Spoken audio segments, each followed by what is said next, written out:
bonus, I get to raid Beth's closet. Your sister-in-law has the best shoes. She gets a dreamy stare in her eyes at my shoe blogger sister-in-law's ultimate collection of high-end footwear. Too bad her foot is a size too small, I grimace. I'd cut off a toe to own her Saint Laurent monogrammed heeled boots. They're so pretty. We both let out a sigh. One of the exam room doors opens, and Dr. Christian Gallagher comes out and walks up to the reception area.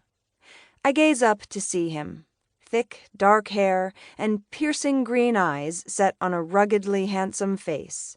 "What are you two dreaming about?" he asks. "Meadow wants a baby," Angela declares. "No, I don't," I argue, and sidestep the conversation, waving a hand in dismissal. "Well, I do, someday, but we were just talking about Yves Saint Laurent boots we're coveting." Christian laughs with a deep baritone, and it draws the attention of the other nurses on staff today. "Well, the baby thing I can't help you with, but I'm more than happy to fulfill your foot fetish fantasies." One of the nurses lets out a giggle, which he ignores, as Angela chimes in. "They're $1,200. He shrugs like this is a mere drop in the bucket. I suppose it is when you're a cardiothoracic surgeon. Meadow's birthday is around the corner. I lower my forehead and glare at him through scolding eyes. You are not buying me $1,200 shoes for my birthday. Angela lets out the same dreamy sigh she had before, but this time she's looking up at Christian. I wish I had a best friend like you. He winks, and her cheeks redden as I go back to my paperwork.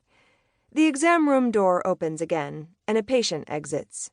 "All set, Mr. Thompson?" Christian asks, leaning his elbow on the counter. His white doctor's coat is open, showing off a pinstripe button-down and cobalt tie. "Thanks, Doc. I can't believe 2 months ago I was in critical heart failure, and now I'm standing here with you."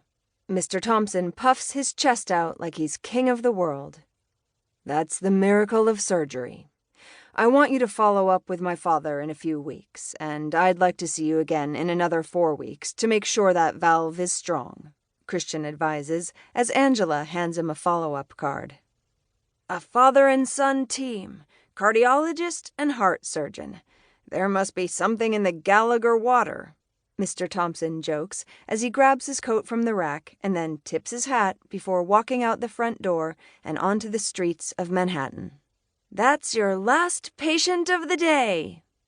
Angela throws her arms up in celebration. "Thank God. Penn Station is a nightmare," Christian says, loosening his tie and undoing the top button, revealing the Yankees t-shirt underneath. He secured box seats for tonight's Mets-Yankees game and asked Angela to clear his afternoon. He runs his fingers through the dark strands of his hair as he makes his final notes on a patient's chart. Angela stands up and lifts her scrubs.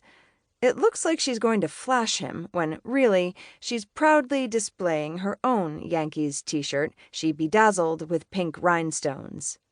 "I came prepared in case your +1 cancels." He shakes his head and grins, his eyes still focused on what he's writing. "If I'm going to take anyone, it'll be Meadow." "Me?" I ask incredulously. "Her?" Angela mimics my tone. "She hates baseball." I twist in my seat. I don't hate baseball. She leans back with a sachet of her body and motions toward her shirt. "You certainly don't bedazzle the shit out of your shirts for it." "Touché," I concede, and then turn back to my own notes. Christian laughs, that deep vibrato sending a hum into my chest. He hands Angela the folder to file away and then turns to me. "Ticket's yours if you want it."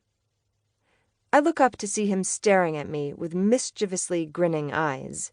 "I thought your dad was going?" I ask. Christian and I have been friends too long for me to know there is no way his father, Dr. Thomas Gallagher, would pass up a chance.